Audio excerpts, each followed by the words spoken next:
reason she can't go with this man or any other man is because she's sleeping with yours, Sheila. Sheila's just like, what?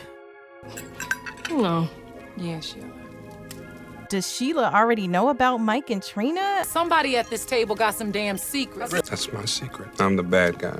But then he tries to deflect and say, I ain't the only one with a secret at this table. No, I'm not the only married person with a secret at this table. But yes, you are the bad guy. Then let's put everybody's secret on the table, shall we? I'm Heit. And I'm Cheri. And you've discovered Axiom Amnesia.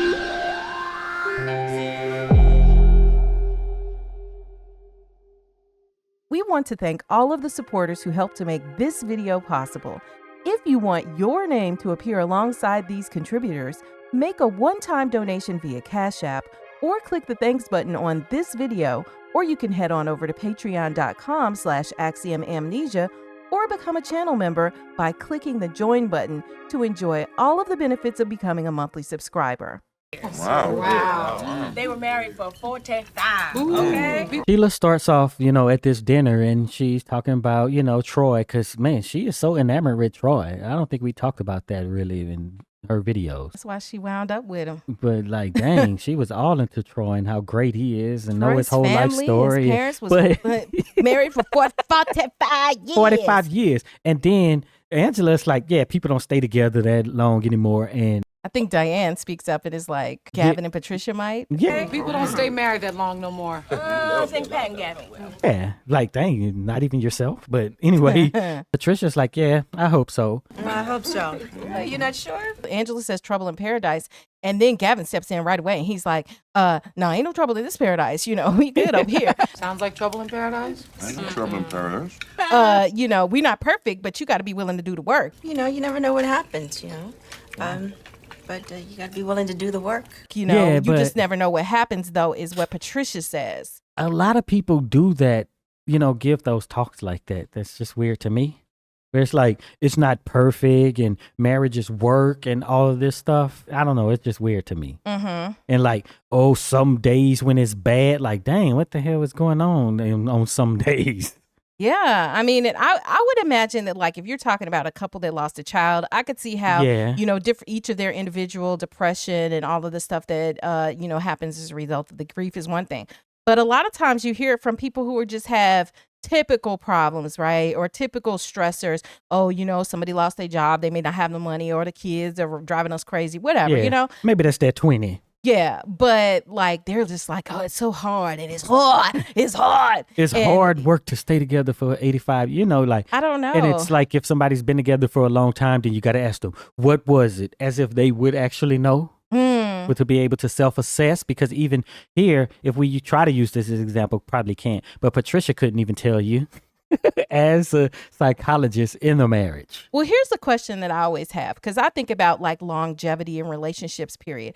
Okay, what makes you keep talking to your sister for your whole life, or your brother for your whole life and decades? Well, what makes you keep talking to them? We say blood, but ultimately, the relationships are there. And I would just suggest that in long-term relationships of any sort, not just romantic ones, that there are times where people get on your nerves, they make you sick, but the love is there. And there's a lot of forgiveness that happens. And as long as it's just some flagrant stuff like what Mike is doing, come on now. Yeah, like what is not forgivable? Like, you just get over stuff, right? Think about it. When you're a kid, like, just think about sibling relationships, and they're like, but you blood, and that's what's different. But, a lot of you guys are religious, but, and the idea that when a man and woman comes together, it's, there is a joining much in the same way if they're married, right? So you're thinking that this person is family. Yeah, and think of it. Part of it is being together that long, right? You've probably been with your siblings, the ones who are older than you, your entire life. Yeah. Right? So by the time you're 22, that's 22 years. The longer it goes, the easier it is to remain, together. Mm-hmm. Because you know who they are. You know what to expect. You know how it goes. And your love for them grows. Right. Or your attachment, I'll say that, not love. Your attachment to them grows as time goes on. Yeah. And if you're like, what I would just call like a regular sort of normal person, you're just not making a big deal about the stuff. Like when you get to be an adult, are you still like, I remember when, when we used to fight as kids or something like that? Like I remember my sister and I 4 years apart when there was a period when we were kids where we would fight over dolls and toys and whatever the heck it was. But nobody at our age or at our big age in our 40s is sitting here like, we remember you took my doll. But yet in the moment that felt very offensive, right? In the moment you were mad. In the moment you cried about it. In the moment, you know what I'm saying? And so why would your romantic relationship with your partner of many years be any different? And if you're judging it differently, then maybe that's part of the problem. But let me not get on preaching because we over here talking about. All right, Dr. Agnew. We're over here talking about Patricia. But there are some keys to making relationships last for a long time. Yeah, it will inevitably be brought up. Longevity should not be a goal either. But when people bring up how long it's been, then it's like, how did you do it? Because it sounds like if it's that long, then it's good at the same time. Yeah, because I do hear a lot of it, like people have reported. And a lot of people in the comments about this movie say, this movie made me afraid to be married. This movie made me afraid to have, to commit in this way and all of that. And that makes me very sad to hear. It's not a documentary, though. This is a made up film. This is with outrageous circumstances. Yes. It is written to be extraordinary. And somebody in the comments had made this comment to me, and I went back and forth with them. Not in a bad way, but we had a great discussion about how they had never seen an example of a successful marriage. And I can understand how maybe if you've never seen it, then you go, oh, this isn't the route for me. Because truthfully, you tend to mimic whatever it is that you're familiar with. And some of the times you don't know that you've seen it either. Maybe you don't know. It could be somebody right next door to you and you just say you never seen it, but you have. Or you don't think about it. Yeah. Right. You'd be like, oh, my boss, my neighbor, my teacher. You just never thinking about just all not these. focusing on it. Yeah. Oprah Winfrey. Yeah, well. I mean, she's had a successful long-term relationship.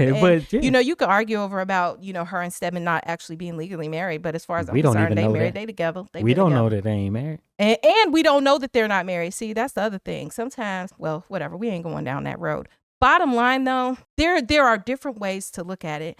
And the question just becomes about what you want in your life. And your risk, right?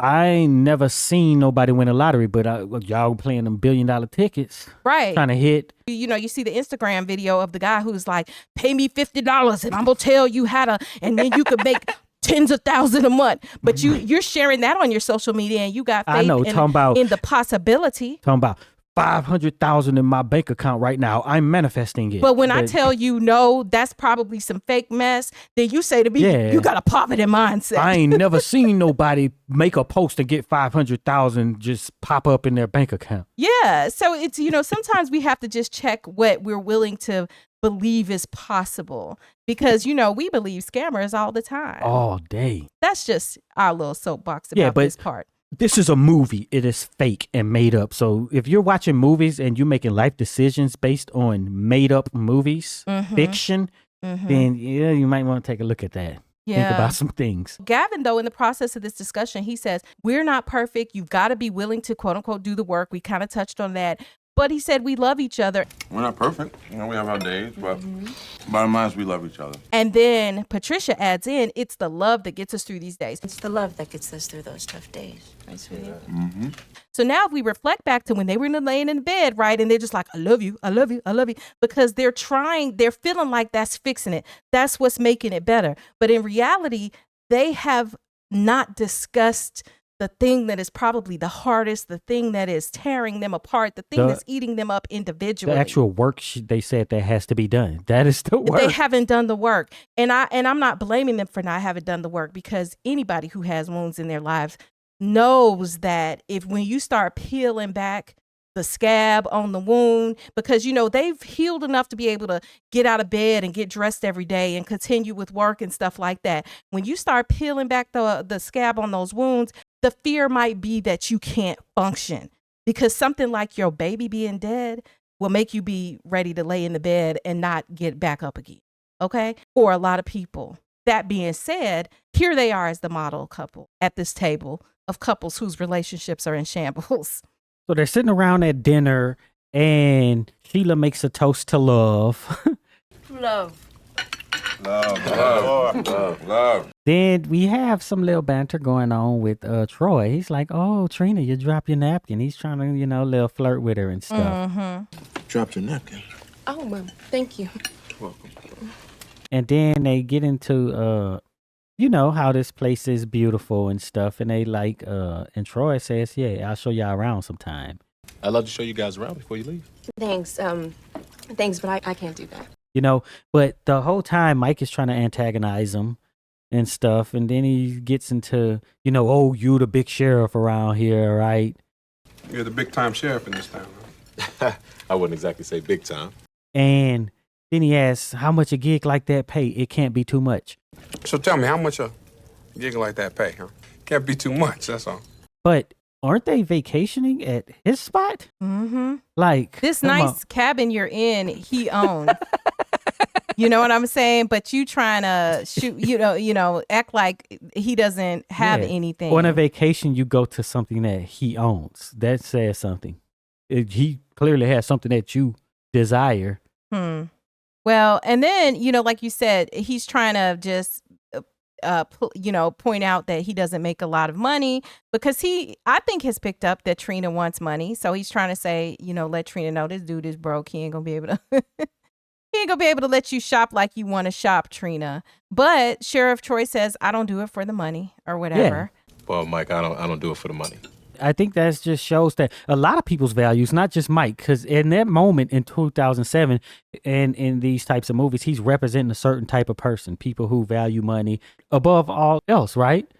And now it's even a lot more like, I would say, probably 95% of people just place the most important thing in the world as money. Yeah, and say that your value as a human is based on how much money you have as well. Yeah. And your level of respect is based on how much you're worth, or your worth as a person is based on your monetary worth, right? Your I saw a financial meme the other day that said, "I'm not finna argue with somebody who brings home $300 and something every 2 weeks.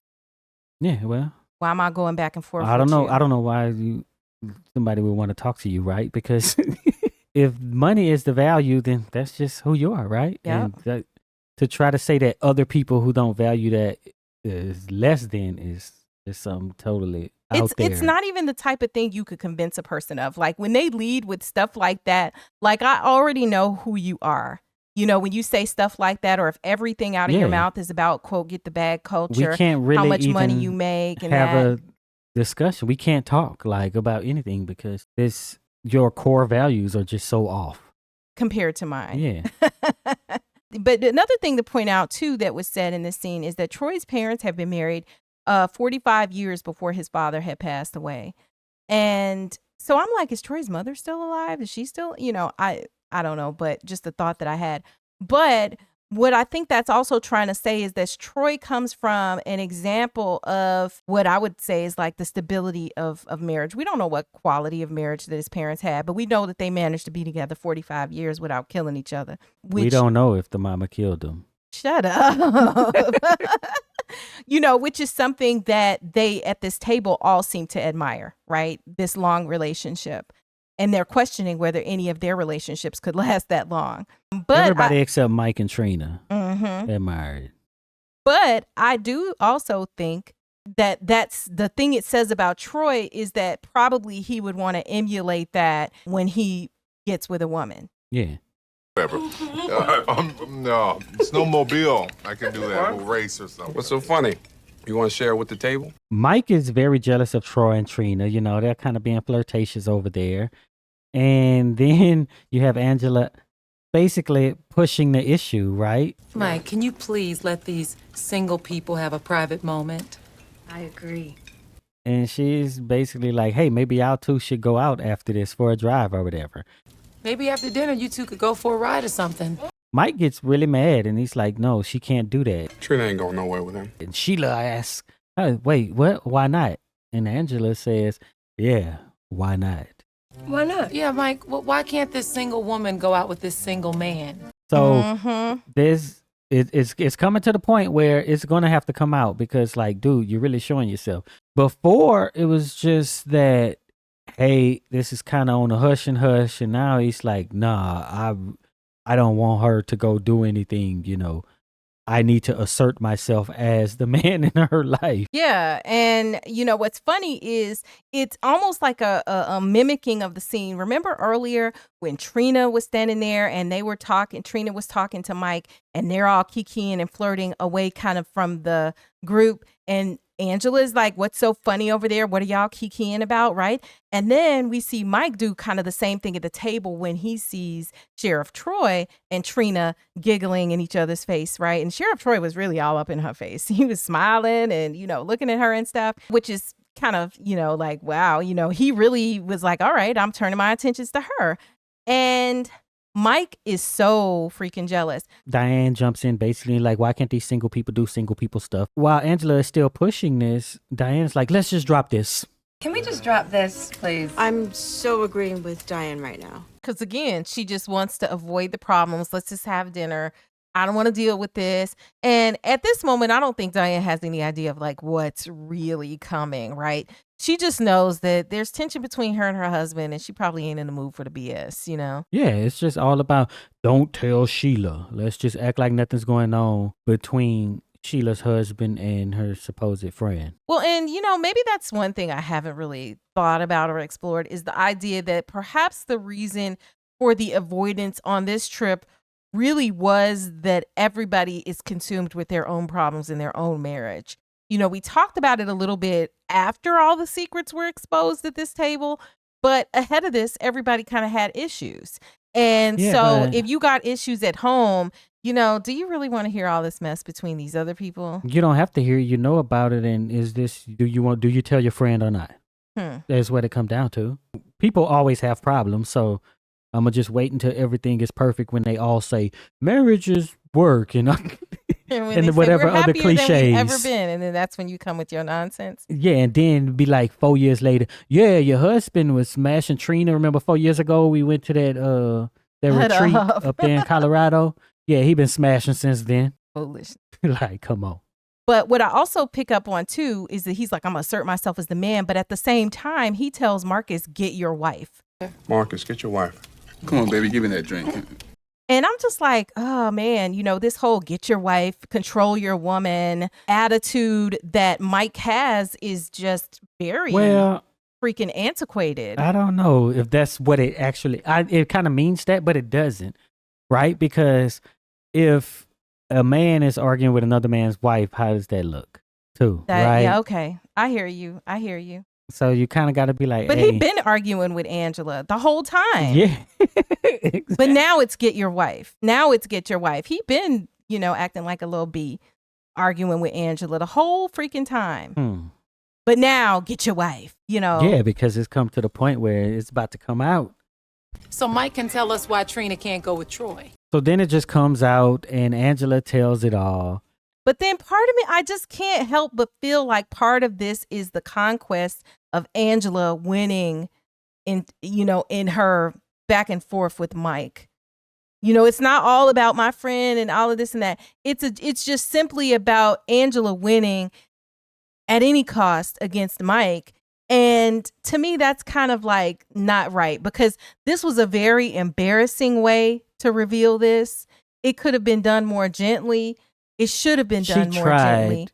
And the people just kept saying no. At some point, you're basically here and she don't see it. He's like, no, she can't do this. Talking about Trina. At what point? Didn't you just wait till after? Like, I just think you should just pull, you know, after the trip and when you saw the other girls wasn't on board, if you felt that it was right for her to know, then you should have just pulled her aside. I don't know, while people were getting ready for this dinner party or whatever, you know, like you could have done things discreetly. Like I think she never really considered, and this is probably the alcohol also messing with her judgment. She never considered how that would affect Sheila finding out like this. That's basically what everyone was saying the whole time, which is why they were just like, don't tell her. Well, and then why you got to tell me something as a group? You know, like what about the public shame and that aspect of an embarrassment of a lot of the stuff that happens in relationships. Because I mean, let's just face it, a lot of the reason people will put up with a lot of stuff, but when things start happening publicly, when everybody knows, or you feel like you looking like a fool in front of other people, that's when people feel motivated to move and do what they need to do. You know, I don't know. I just felt that there was a bit of insensitivity here, even though it was the right thing to let Sheila know what was going on. Okay. Let's do it. And it's like, hey, the reason that these single people can't go out together is because she's sleeping with your husband. The reason she can't go with this man or any other man is because she's sleeping with yours. Sheila. Sheila's just like, what? What? And Trina got a dumb face on. And then Troy is trying to make his exit. He's like, all right, y'all, I just think I just need to get on up out of here. Well, you all, thanks for dinner, but I should be going. And then we have Terry with a little light in the mood, like, no, I think we're going to need you because he's the sheriff. Mm-hmm. We're going to need some law enforcement around these parts after this all breaks out. I think you need to stay, man. We're going to need some law enforcement around here. But in this moment, Sheila looks very shocked and surprised and caught off guard. No. Yeah, Sheila. You know, back to the question of, does Sheila already know about Mike and Trina? I tend to say no. She knows things are very wrong in her marriage. Okay? No, let him talk. I may be a little drunk, but somebody at this table got some damn secrets. I don't know if she knows exactly, but if you do, then it's that it hasn't just been blatantly put out there, right? So you can be in denial. Look, if I suspected, I'm not certainly having her on my trip to, be the marriage retreat trip. She is very naive. She's doing it to keep her husband happy, right? Because she was like, Trina said this. She know that how he feels about Trina, right? Because why would she be like, Trina said this? Or if Trina said it because she knows what he desires. But yeah, so that happened. And then she asked, is it true? Is it true? Yeah, it's true. And Mike didn't deny it at all. He just said, yes, it's true. That's my secret. I'm the bad guy. That's my secret. I'm the bad guy. But then he tries to deflect and say, I ain't the only one with a secret at this table. No, I'm not the only married person with a secret at this table. But yes, you are the bad guy. But he says, I'm the bad guy, like, as if he's not the bad guy. And like, for sympathy, make me the bad guy. I'm the bad guy. Yeah, you are. You are totally the bad guy. You and Trina are the bad people. You need people like me so you can point your fucking fingers and say, that's the bad guy. Everybody, so you could point your fucking fingers and say, that's the bad guy. That's basically what he did here in his version. Yes. Oh, man. And the great directors and people who make films, like you mentioned earlier, they do borrow from other things, which I think only makes stuff better. That was a good reference. I'm the bad guy. So I can't even do the pronunciation. It was the way he pronounced it and everything. I'm the bad guy. I'm the bad guy. I can't even say it because his voice is kind of nasally, like a little bit too. But he's like, I'm the bad guy. I'm not the only one who has secrets. But anyway, so, but he just starts calling people's names. Now, I'm just imagining, like, if I'm a person at this table, even if I know I ain't got secrets, I'm like, my heart is going to be pounding for the other people at the table and hoping you don't call my name. You know what they used to say in the military, in boot camp? What? I was in the Marines. They would say, you don't want them to know your name. You don't want to be noticed for anything.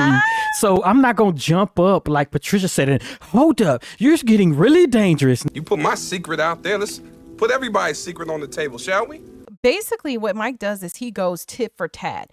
His secret has been outed, and then he proceeds to tell everybody's secrets at the table that he's aware of. Mike fully puts on his villain costume. He slowly begins to call everyone's name at the table. In a way, it's almost like you're really hoping Mike don't call your name, because when it starts out, first name he calls is Terry. And, he tells Terry's secret. He hurts people who really did nothing to him at all. Harry, have you told your wife how you got a DNA test on your daughter because you wasn't sure it was yours? Terry, have you told your wife how you got a DNA test on your daughter because you weren't sure that she was yours? Like, where does this come in from any of the stuff that we've seen thus far? It don't hit us hard, right? And it sounds to me like, okay, so his beef has been, they weren't having a lot of sex. They historically probably wasn't having maybe a lot of sex. Yeah. I don't want to get ahead of myself in the conversation. But like, so this is nothing new for them. His beef was about him wanting to have kids, right? Or another kid. So this don't sting the same as, it's just out of nowhere. For the story to be better, we need to have something that makes us know that this guy is thinking this. So when it comes out, it then came out. Just like we knew what was happening with the other couples that then came out, right? Well, at least with Angela and them. So this just out of nowhere, hey, dang, Terry, 3/4 of the way through the movie had a DNA test on his daughter, but there didn't seem to be any problems like that up until now. It's out of left field. So now he's got trust issues. This might not be my kid. Yeah. Mike, don't go telling secrets, man. No. Come on, Marcus. Y'all talking about me? So then the next secret is the same couple, Diane. And he's like, did you tell Terry that you had your tubes tied after you had your first kid? Diane, have you told your husband that you got your tubes tied after you had Kenya? Didn't tell him? So up until now, it was all avoidance of sex because he keeps pressing about having a kid. But hold up, her tubes are even tied. That's what Sheila told me. I'm sorry, Terry, but your chances of having a boy, a little slim to none. She's been busted out. Back to what we just talked about. Like, she didn't need to avoid sex with you not to have a baby. And this is, okay, so I conclude now that whole thing is a plot hole because I still think that Tyler Perry felt that Terry's assessment was correct in everything. She was avoiding the sex. I don't think he felt like it was that he was mistaken in thinking this, although he had a history of being mistaken, right? Because it was actually his kid. But I don't know. I think you have to have some twist. So he is right in the moment so that later on we could throw in the real wrench, which is totally different, which makes none of it make sense. Because she was not avoiding sex to avoid having a child because her tubes were tied. Hello. Yeah. But I guess you're trying to trick the viewer into that. But it all has to make sense and be cohesive. Because it's like trashy hood novels where, everything doesn't completely add up because you're so busy trying to have this big reveal. Yeah, because she would have just had a birth control, but she had her tubes tied. So at this point in the movie, this great reveal is that she had her tubes tied. Now I'm like, why did you tell me all this other stuff before? Because it's not the actual secret. It's not really a big secret. Hasn't come out yet. It needs to come out here. This is a misdirection reveal that doesn't tie up what happened.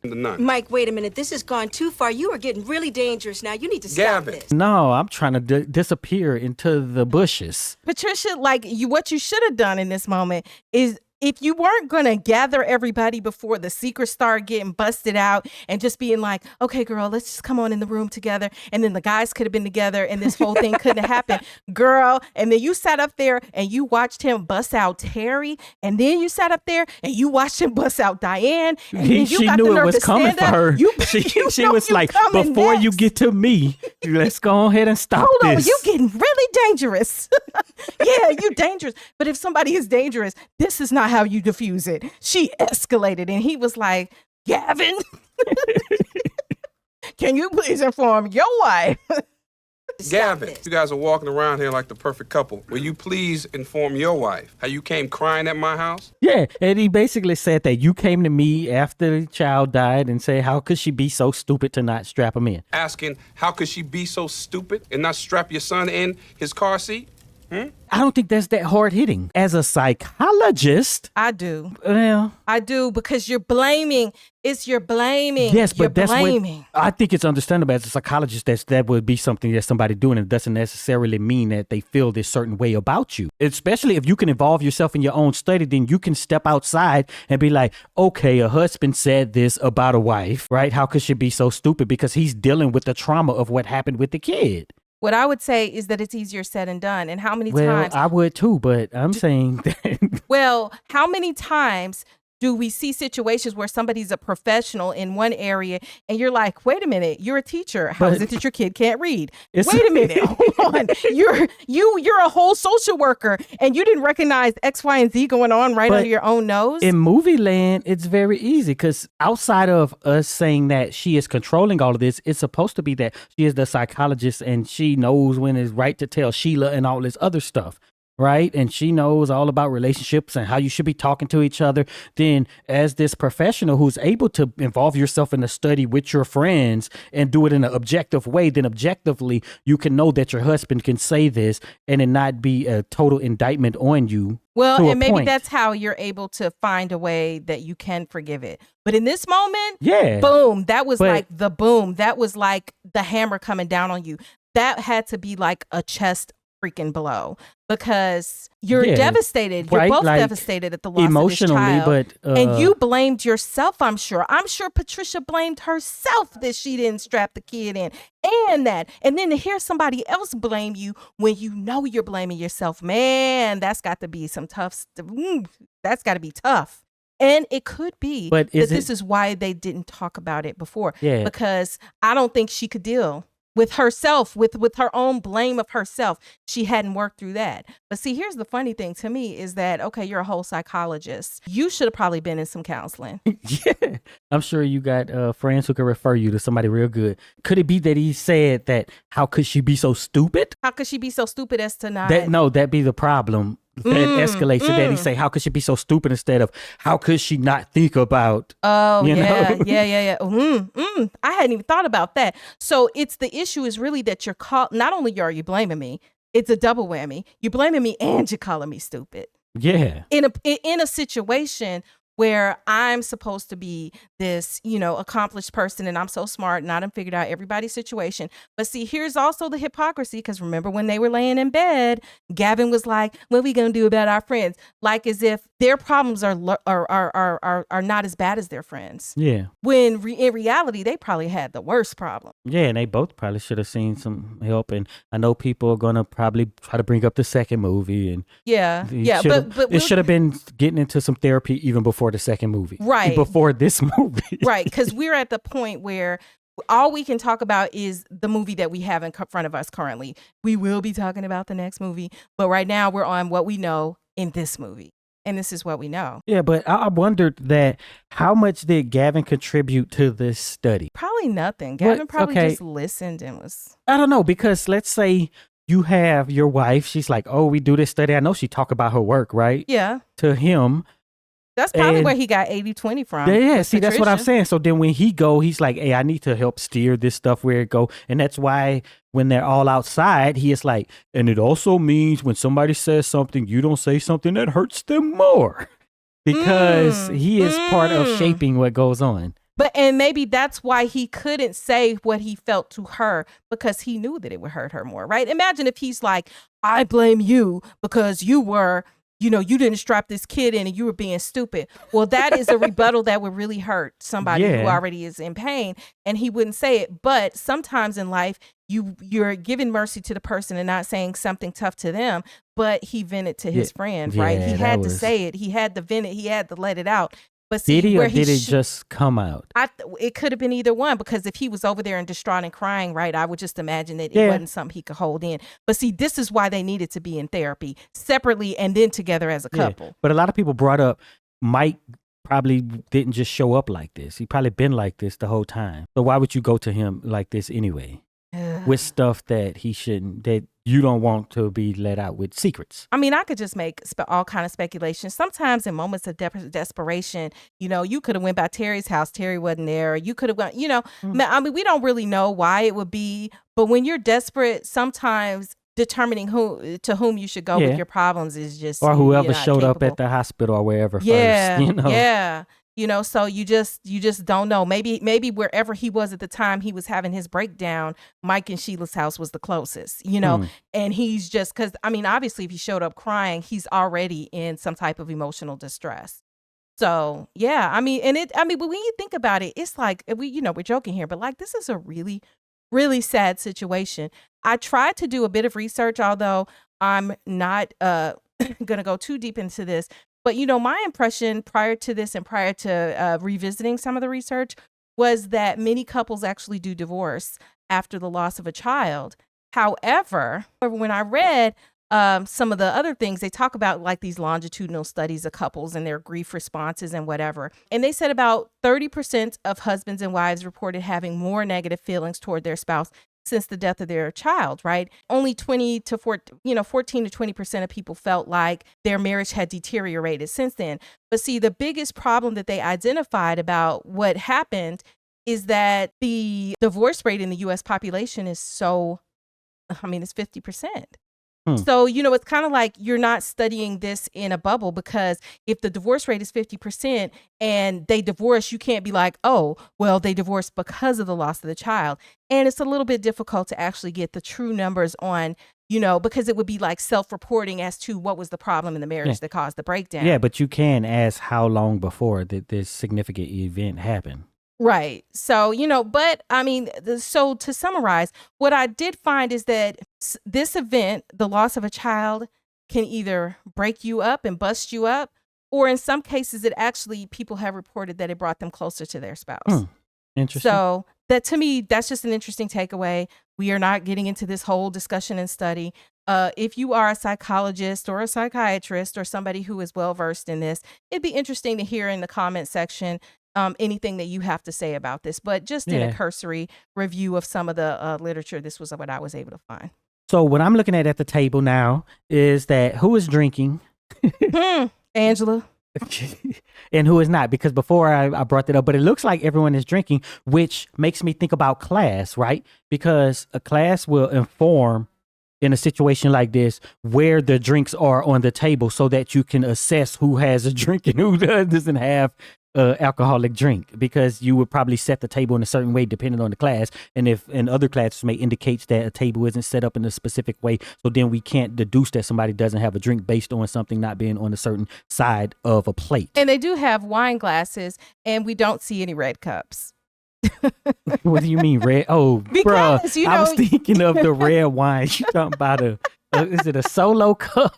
Like, right, because it just depends. Because in a solo cup, you don't know what could be in there, so you just don't know. But in this case, I do think everybody was drinking, because they did have a toast and everybody held up their glass and it appeared that everybody was drinking. But I don't know if I see Mike with a drink. Yes, he does. Yes, he does. We just see him take a sip. Mike is also drinking, so that's out of the window. Mike is drinking. Mike, don't go telling secrets, man. You put my secret out there. Let's put everybody's secret on the table, shall we? But that doesn't make him stop. Mike continues, because Mike is going to go around this table now. And the people who know Mike know exactly what's coming. And even as an audience, we already know what's about to go down. You are a low-down, dirty bastard. Shut up. So then it gets around to Marcus. No, you shut up. Marcus, please tell this woman the truth. And Mike just basically tells Angela that Terry had to give him a shot because he has VD. Tell this woman how Terry had to give you a shot because you had VD. And then they have this whole back and forth. Let's talk about condoms now, shall we, Angela? Was it Keisha?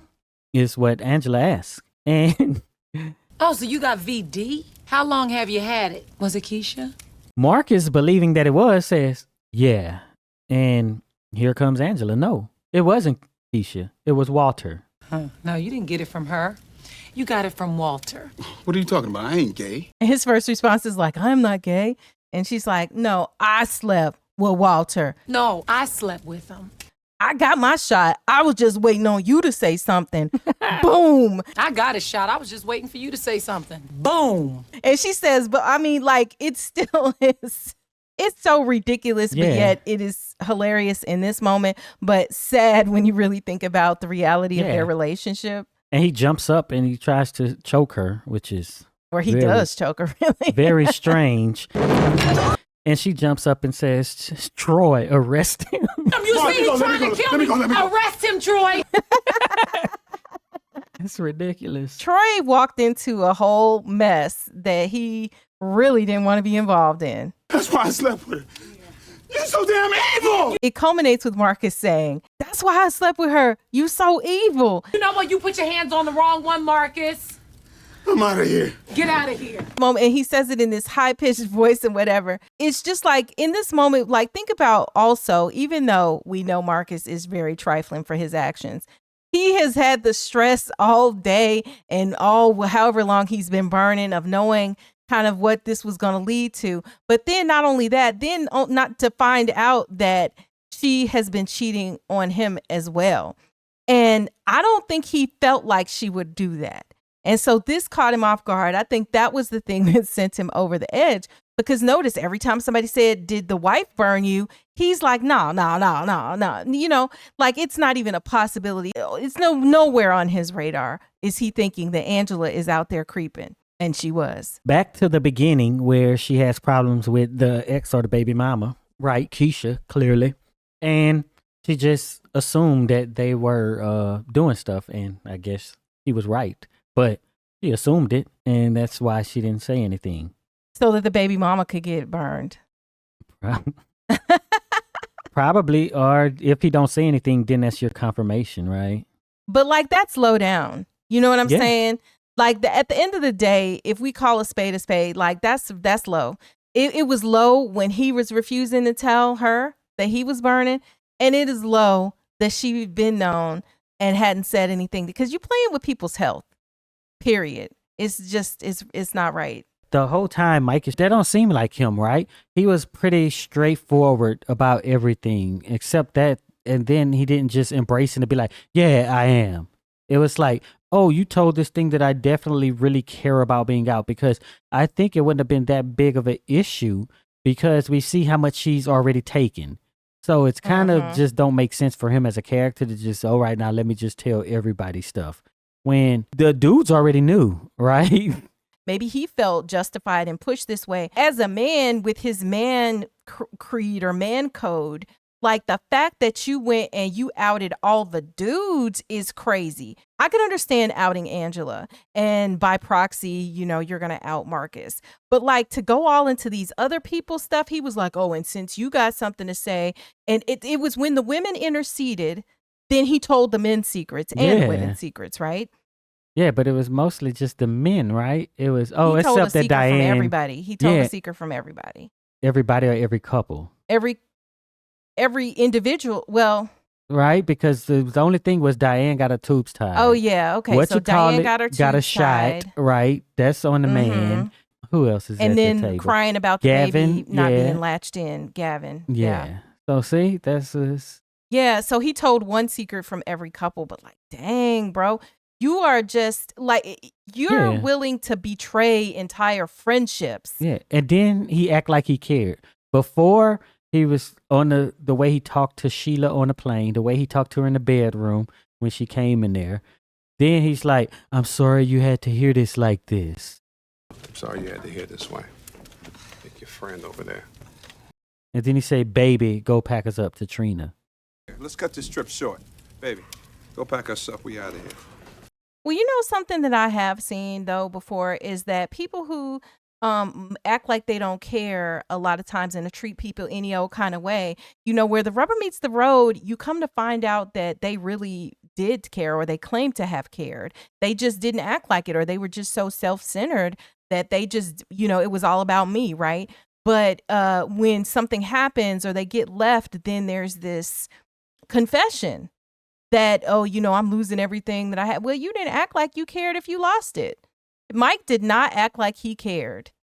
And even in this moment, he's really not acting like he cared. It's more, I think, about his ego. But anyway, he pulls up to have a one-on-one with Sheila, let her know what's up. Because he's like, oh, yeah, hey, baby, talking about Trina. He's like, yeah, pack our things, baby. So like Trina is now, she just slides into the, you know, I'm his main woman spot. Again, that was real quick. Statistically speaking, never happens or rarely happens. But in this movie, it happens. And now he's sitting down to tell Sheila what the deal is. It's over. I'll be more than fair, but I want a divorce. He's telling her, first thing he says is, it's over. You can have the rental property. You know, and he just is laying down.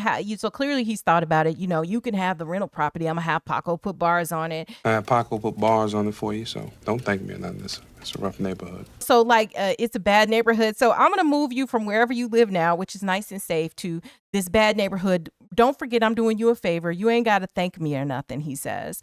You can have your car. I'll figure everything else out and whatnot. She is just like in a trance, in a daze. And, he even snaps his finger in front of her face because she's not responding to him. Whatever. And then he's like, all right, well, whatever. And then she just turned and busts a bottle right over his head.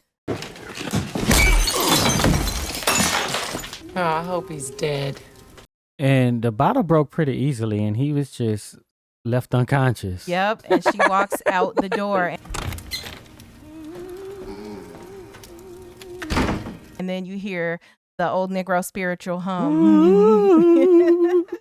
There's some things that we should talk about now, because this is a great place for us to stop, because really this is the end of Mike and Sheila. It is not the end of the story, but it is the end of Mike and Sheila. But for now, let's talk about these questions that we have. Do you think that Sheila really knew about Mike and Trina already? I just say no, because she just, what is this reaction to then? Is it the embarrassment? It's the embarrassment, but like I say, you could be in denial until it's just put up on a fucking platter like that. But yeah, I don't think that she would have known, because it probably was, hey, this is just my friend. But once they went together on a plane like that, then you should know. Oh, he made you drive, and then your friend stayed on a plane to go on this trip. Yeah. Without you. But he tells her it's over. So after all this abuse, after everything that Sheila has endured, Mike is the one, after being pressed with this whole situation, that when his secret comes out, he's like, it's over. So my question is, would Sheila have ever left Mike? Do you think? Go to the comments. Do you think Sheila would have ever left Mike on her own? No, I don't think so. That's why none of this makes sense to just how he told on everybody, right?